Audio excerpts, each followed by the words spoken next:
추석 연휴 유일한 한국 영화 개봉작인 베테랑2는 예상대로 좋은 관객 수를 유지하고 있습니다. 개봉 전 역대 한국 영화 사전 예매량 4위를 기록할 만큼 많은 기대를 모았죠. 칸 영화제 상영 당시 비판적인 평가가 있었음에도 불구하고 많은 이들이 베테랑2의 1000만 관객을 예상했습니다. 개봉 이후 반응은 극과 극으로 갈리고 있습니다. 유승환 감독의 개성을 살린 흥미로운 상업 영화다라는 평가가 있는가 하면 감독의 단점이 두드러진다라는 의견도 있죠. 저 역시 많은 영화를 봐왔지만 이렇게까지 평가가 갈리는 영화는 드물었다라고 생각이 듭니다. 이는 유승환 감독의 개성이 강한 유승환의 작품 세계를 보여주는 영화이기 때문에 그 특징이 더더욱 부각된 것으로 보이죠. 금요일 개봉을 선택한 이유이기도 하고요. 이번 시간에는 베테랑2에 대한 제 생각과 호불호가 갈리게 된 원인, 영화의 장단점, 그리고 메시지의 전달 방식 등 여러 이야기들을 전달해보겠습니다. 먼저 영화의 장점을 이야기해보도록 하겠습니다. 제가 이 영화에 가장 좋은 점수를 주고 싶은 부분은 바로 영화의 완성도입니다. 여기서 말하는 완성도는 영화의 기술적인 완성도를 말하는 것이죠. 류승환 감독의 가장 큰 특징이자 류승환 감독의 장점은 바로 떼신이라고 생각을 합니다. 많은 사람들이 등장하는 장면을 말하는 것이죠. 베테랑2에서는 영화의 첫 장면이 가장 대표적인 장면이라고 볼 수가 있습니다. 상당히 많은 사람들이 등장해서 하나의 커다란 시퀀스를 이루는 것 자체가 영화를 만드는 입장에서 상당히 높은 기술적 난이도를 가지고 있다라는 것이죠. 영화 속에서 난장판처럼 보일수록 철저하게 계산된 것이다 라는 이야기가 있습니다. 많은 사람들의 움직임이 이루어짐과 동시에 그 사이로 카메라가 움직여야 하고 그 모든 것을 커버할 수 있는 조명과 세트, 소품들이 있어야 하고 사람들의 동선 하나하나가 기획되어야 이 커다란 하나의 장면이 만들어진다라는 것입니다.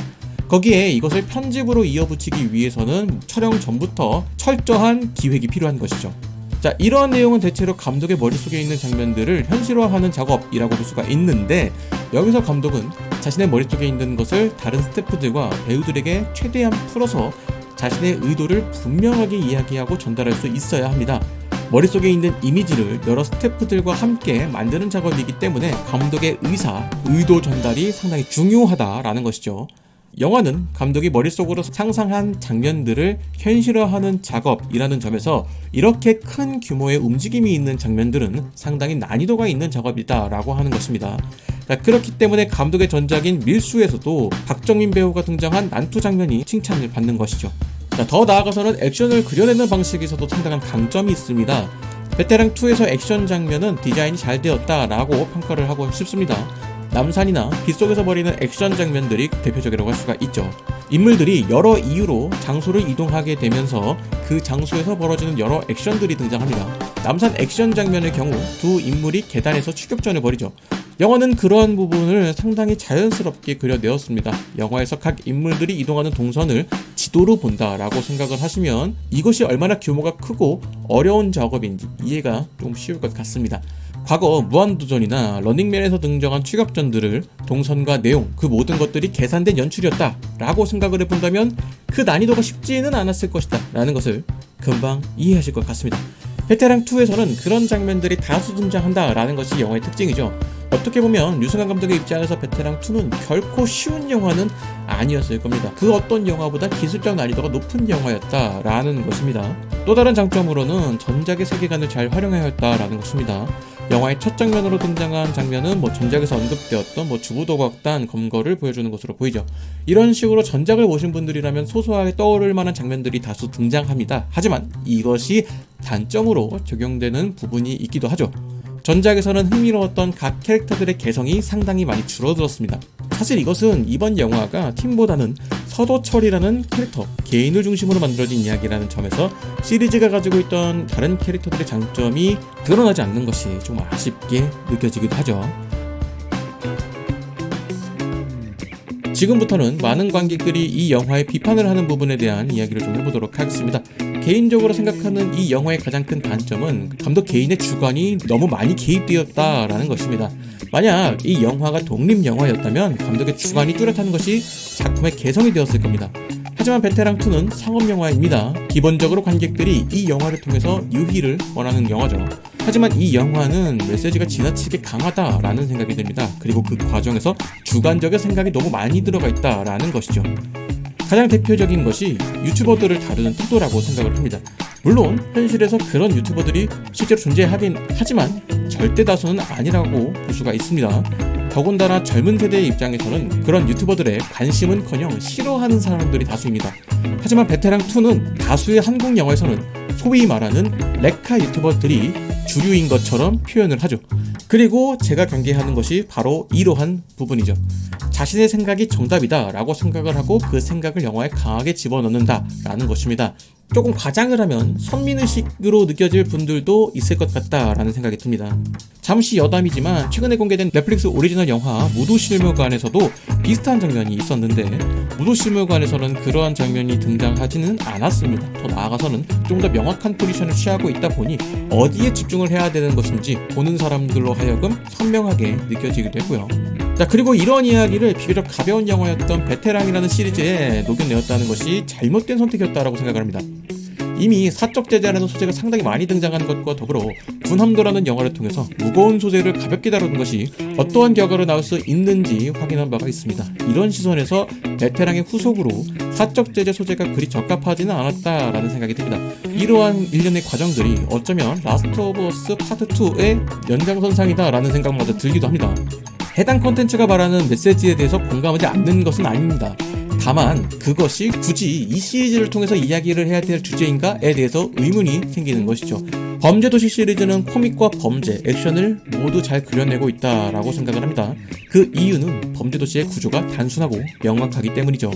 마석도는 코미디, 빌런은 범죄, 그리고 두 집단이 부딪히는 순간은 액션이라는 단순한 공식이 영화 내내 존재합니다.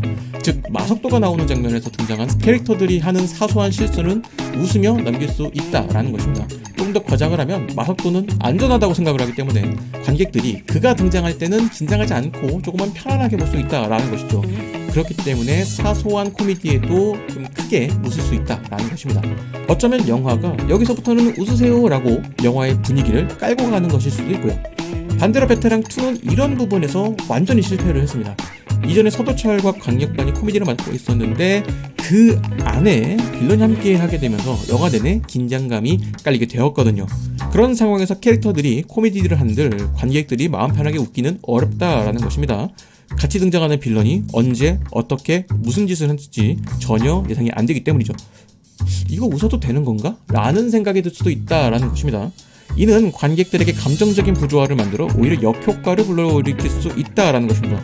장례식에서 코미디를 하는 그러한 분위기를 느낄 수 있다라는 것이죠. 거기에 전작이 코미디가 주된 영화라는 점에서 다수의 관객들의 기대도 코미디에 있었을 겁니다. 하지만 영화가 조금 다른 분위기를 보여준다는 점에서 단점으로 지적될 수 있을 겁니다. 자, 지금까지 영화의 장단에 대해서 좀 이야기를 해봤는데 지금부터는 그것과는 조금 다른 시선에서 저의 개인적인 감상 포인트를 좀 얘기를 해볼까 합니다.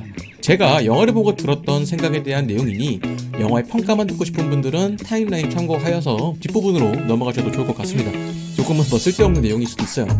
자, 제가 이 영화에서 가장 관심 있게 봤던 포인트는 서도철의 아들이 학교폭력의 피해자로 등장했다는 것입니다. 영화 속 해치 사건과 학교폭력이 같은 맥락으로 표현이 되고 있다는 것이죠. 그 이유를 보여주는 대사가 영화 속에 등장합니다. 가해자가 전학을 가야지 왜 피해자가 도망을 갑니까? 바로 이 대사죠. 흔히 학교폭력 사건이 벌어졌을 때나 범죄가 일어났을 때 자주 등장하는 내용이죠. 왜 피해자가 도망을 가야 하느냐라는 것입니다.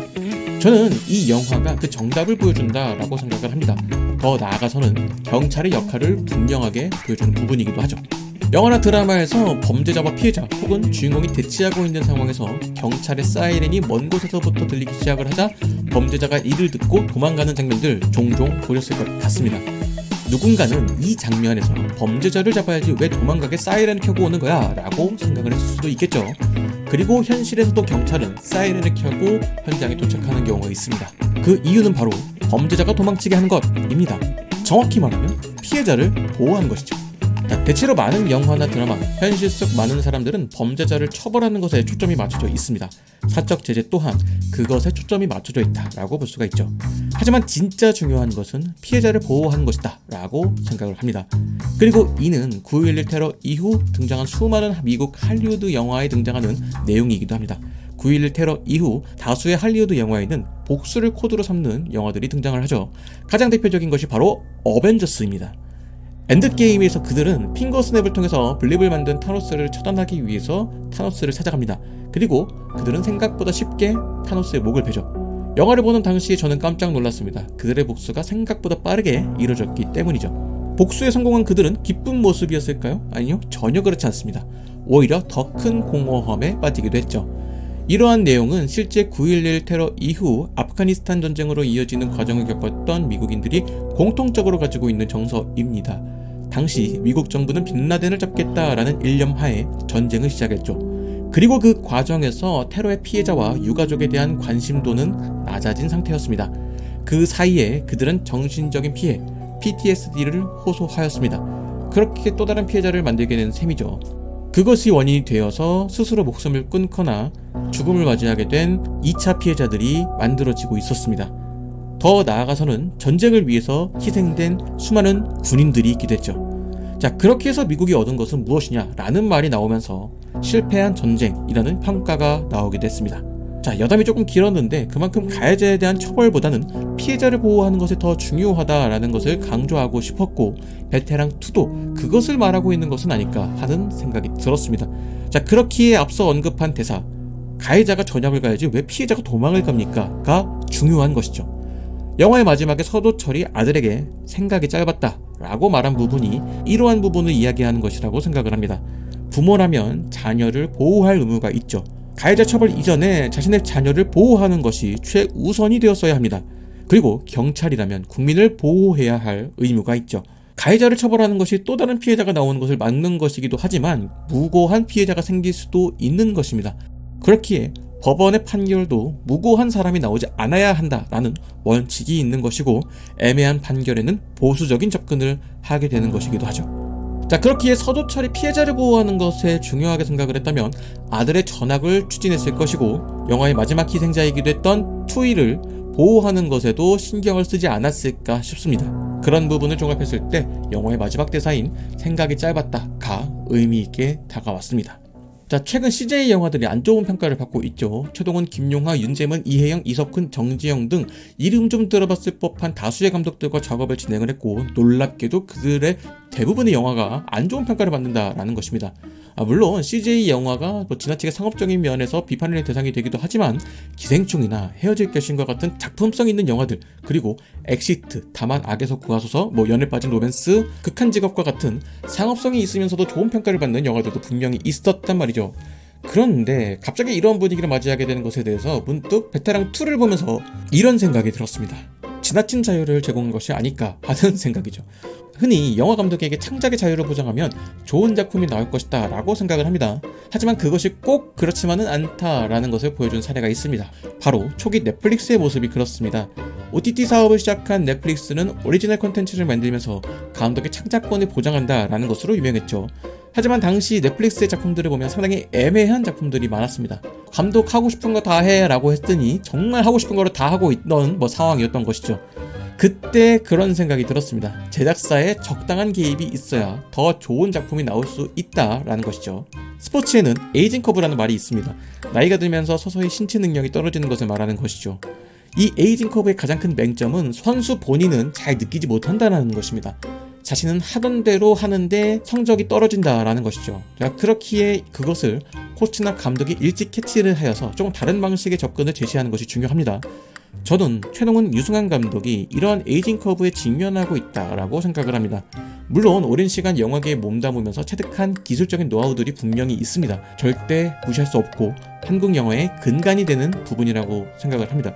그렇다면 그 노하우를 더 많은 영화인들에게 전수를 하는 것도 하나의 방법이 될 수도 있고, 혹은 자신이 직접 영화를 연출하겠다라는 의지가 강하다면 오히려 클래식한 영화를 만드는 것이 더 좋은 방법이라고 생각을 합니다. 할리우드의 리들리 스콧 감독처럼 말이죠. 그들의 입장에서는 트렌디한 영화를 만들고 있다라고 생각하지만 그 트렌드 자체가 그들의 입장에서 트렌디한 거지 실제 젊은 관객의 입장에서는 이미 지나간 트렌드로 보인다라는 것이죠. 그렇기 때문에 트렌드를 쫓을 것이 아니라 그들은 그들의 클래식을 찾아야 된다라는 것입니다. 그리고 그런 조언들을 할 수 있는 것이 제작사의 역할이라고 생각을 합니다. 관객들은 그들에게 트렌디한 영화를 원하지 않습니다. 그들만이 할 수 있는 기술적 노하우가 담겨있는 영화를 원하는 것이죠. 오히려 클래식함이 그들에게는 장점으로 작용될 수 있다라는 것입니다. 도둑들이나 타짜, 베테랑 같은 영화들이 아직도 사람들에게 관심을 받는다라는 것 자체가 이미 클래식으로서 어느 정도 인정을 받았다라는 것이 아닐까 싶습니다. 자, 제가 바라본 베테랑2는 한국 상업영화의 기술적인 완성도를 보여주는 작품으로 뛰어난 액션 디자인과 높은 기술적 완성도를 보여주는 영화입니다. 그렇기 때문에 저는 영화를 재미있게 봤어요. 하지만 다소 올드한 개그 코드를 비롯한 트렌드에 맞지 않는 요소들, 그리고 과도한 메시지 주입을 단점으로 꼽을 수가 있을 겁니다. 이로 인해서 관객들의 반응이 극과 극으로 나뉘게 되는데, 이는 감독의 특징이 강하게 부각되기에 나오는 결과라는 생각이 듭니다. 유승환 감독의 새로운 도전이자 자부심이 담겨있는 작품이긴 하지만 트렌디함보다는 클래식함이 조금 더 필요하지 않았나라는 아쉬움이 있습니다.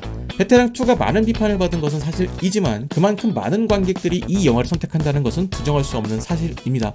추석 연휴라서 그렇다, 볼 영화가 없기 때문이다 라고 하기에는 이미 시대가 많이 변했습니다. 올해 여름 성수기나 작년 추석과 비교를 해보자면 베테랑2의 성적이 단순히 개봉 시기 문제는 아니다라는 것을 알 수가 있습니다. 분명 베테랑2는 관객들에게 어필할 요소가 많이 있습니다. 전작인 베테랑의 흥행으로 인해서 영화의 문턱이 낮아진 것과 더불어 사람들이 관심을 가질 만한 소재와 장르라는 점도 무시할 수 없습니다.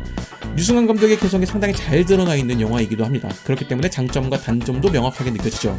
비슷한 분위기를 가진 범죄도시 시리즈와 비교하면 기술적으로는 상당히 큰 격차가 있는 것으로 느껴집니다. 베테랑2가 기술적으로 상당히 높은 퀄리티를 가지고 있다라는 것이죠. 하지만 영화의 평가에서는 범죄도시 4가 낫다라는 평가가 존재하는 것을 보면 기술적인 완성도만이 정답은 아니다라는 것을 알 수가 있죠. 뮤지컬 킹키부츠의 주인공인 롤라는 공연을 하는 관람객들에게 이런 대사를 합니다. 자기는 여기 구경하러 왔지, 나는 구경 당하러 왔어. 그럼 우리 둘 다 행복하잖아? 영화도 마찬가지라고 생각을 합니다. 결국 영화도 관객들에게 보여주기 위해서 만드는 것이죠. 그렇다면 관객들이 무엇을 좋아하는지 파악하는 것이 중요하겠죠. 적어도 상업영화라면 자신이 보여주고 싶은 것보다는 관객들이 보고 싶어하는 것이 더 중요하다라고 생각을 합니다. 베테랑2는 유승환 감독의 입장에서는 상당히 큰 도전을 한 것입니다. 쉬운 길을 가지 않겠다라는 그의 의지와 고집이 담겨 있습니다. 그렇기 때문에 타쿠르라는 새로운 시도가 등장하기도 하고 촬영 및 편집에서도 이전 그의 작품에서는 볼 수 없었던 새로운 시도들이 다수 등장했습니다. 이런 부분에서 유승환 감독이 영화를 대하는 태도를 볼 수가 있다고 생각합니다. 그의 사인에서조차 영화를 만드는 유승환이라고 하는 것을 보면 더더욱 그렇죠. 새로운 도전이고 그의 자부심이라는 생각이 듭니다. 베테랑2가 비교적 안 좋은 평가를 받고 있다고는 하지만 아직 많은 관객들이 그의 영화를 선택하고 있다는 점도 생각을 해봐야 될 것 같습니다. 추석 연휴가 끝나고 문화의 날과 국군의 날, 개천절, 한글날로 이어지는 연휴까지 있기 때문에 천만의 가능성이 높은 것도 사실이죠.